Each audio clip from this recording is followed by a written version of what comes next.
কল্যাণীয়াশু মৈত্রেয়ী। আমি তোমাকে যে স্নেহ দিয়েছি সেইটেই মনে রেখো। মানুষ আপনাকে যেটুকু দিতে পারে তা দেশ কাল পাত্রে সীমাবদ্ধ। যা দিতে পারে না তার সীমা নেই। সেই অতল স্পর্শ নায়ের দিকে সন্ধান করতে গেলে নৈরাশ্য ছাড়া আর কিছুই হাতে থাকে না। কিন্তু হাঁ কি এতটুকুও নেই? তার মূল্যই কি সামান্য? সংসারে আমরা অনেক কিছু পাই, কিন্তু পেয়েছি বলে অনুভব করি নে। সেই পাওয়ার সীমাকে ছাড়িয়ে বাইরের দিকে তাকাই বলে পাওয়াকে দেখি নে। এই পেয়ে না পাওয়াই তো আমার পরশপাথর কবিতার বিষয়। তুমি যে বঞ্চিত হয়েছ এ কথা সত্য নয়, তোমার কল্পনা তোমাকে বঞ্চনা করছে।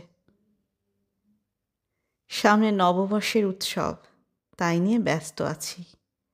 11ই এপ্রিল 1933, স্নেহরত রবীন্দ্রনাথ ঠাকুর।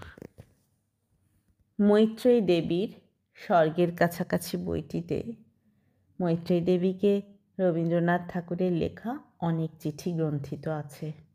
আমি সেখান থেকেই একটি চিঠি পড়লাম।